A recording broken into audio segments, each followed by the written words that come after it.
We are gathered here today to witness the abolishment of the Electoral College. The amendment would abolish the Electoral College, making the United States a direct democracy.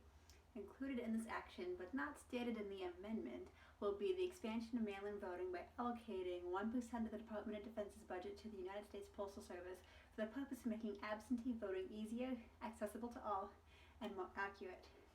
Funding will also be used to increase poll worker wages and keep polling booths open and available during elections. To accommodate for mail-in ballots, there will be a 3-week period to receive ballots after the official election day. Results will be announced after every single vote is counted. The Electoral College has complete control over presidential elections, which suppresses millions of votes and voices. With the abolishment of the Electoral College, the election results will more accurately represent the public's opinion. The electoral vote generalizes a state's position by creating red and blue and swing states, rendering votes of a different party null and void, and forcing politicians to only focus on the swing states and not creating promises that will benefit everybody. Also, there's nothing there like making them keep their promises, but that's beyond the point. Gerrymandering would be an endeavor of the past. Without the winner-take-all method used to choose electors, the need for drawing and redrawing districts to receive a certain outcome is erased. There won't need to be a majority leader to decide how one state or county will vote because the popular vote will be the deciding factor.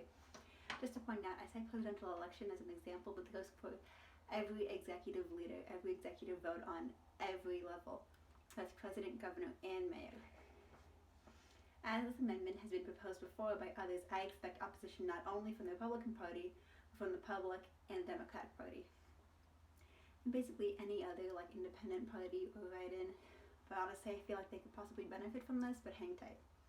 The idea of changing how the country elects its government officials is unheard of and offensive to many, as we have been electing leaders in this manner for hundreds of years. Another tradition that would change is the time the results will be announced, and as stated prior, many do not like deviating from the tradition. Also, we do have a cutoff time for counting votes, and that has affected how elections turn out in the past. Since like Al Gore technically won once they counted all the votes, though it was only the popular vote, and the Electoral College did say that George W. Bush won, but it could have been different if we counted all the votes. Either political party would object on the basis they do not feel they could win without the electoral vote. This is because the political parties choose who the electors are, so they kind of already know in advance, and because of the gerrymandering, they could decide who wins the electoral vote if the electors actually vote how they're supposed to, but we'll get to that. Others would argue that the amendment is a form of voter suppression and that our military will be underfunded. The Electoral College decides who is elected. The political parties, as stated before, decide who the electors could be, and the popular vote decides who those electors are. So basically, Trump's party, the Republican Party, decides who the electors are if Trump wins in one state. Biden and the Democratic Party decide who the electors will be if they win in the same state. And then if the state gets more red votes, then those electors chosen by Trump's party are the ones who are voting for the president. But if Biden wins for that state, it's a blue state, then his electors are voting for the president. You see the issue here? You see the problem?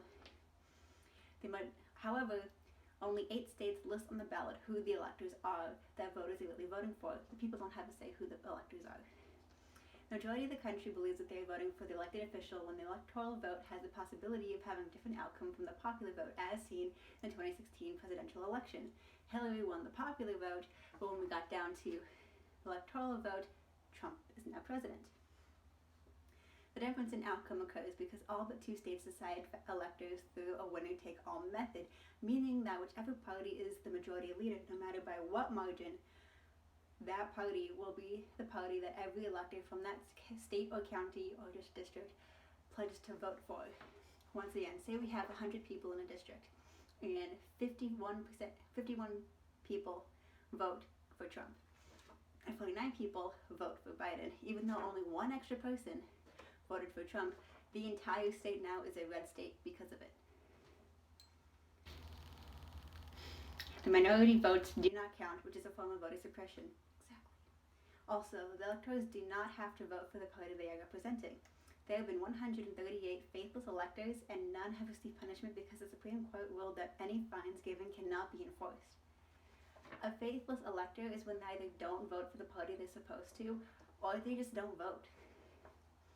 The Electoral College does not represent the minority no matter what percent, and does not have to represent the majority. That is voter suppression. So basically, they don't have to represent any of you ever. They can vote for whoever they choose, and there were laws to combat this that were passed in 2020, but now Trump is looking to overturn them. I think it'd just be easy, instead of doing the should they or shouldn't they, to just get rid of the they. As for changing traditions, it is inevitable. We're living in the 21st century, and we need to be able to adapt to the world around us. We boast about our Constitution lasting this long, but it has only lasted this long because it is a living document, meaning it can and should be amended as the public sees fit. And I know that the Founding Fathers kind of made it so it's a really hard process, and kind of so they can keep themselves in power, but come on, let's take control of this narrative. Changing when the results are announced is the only way to ensure every vote is counted towards the final result. The goal of this amendment is to give every citizen, no matter race, religion, sexuality, gender, or income, a voice in electing their representatives, their leaders. Accessible, efficient mail-in voting is the best way to accomplish that goal after abolishing the Electoral College. As for weakening the military,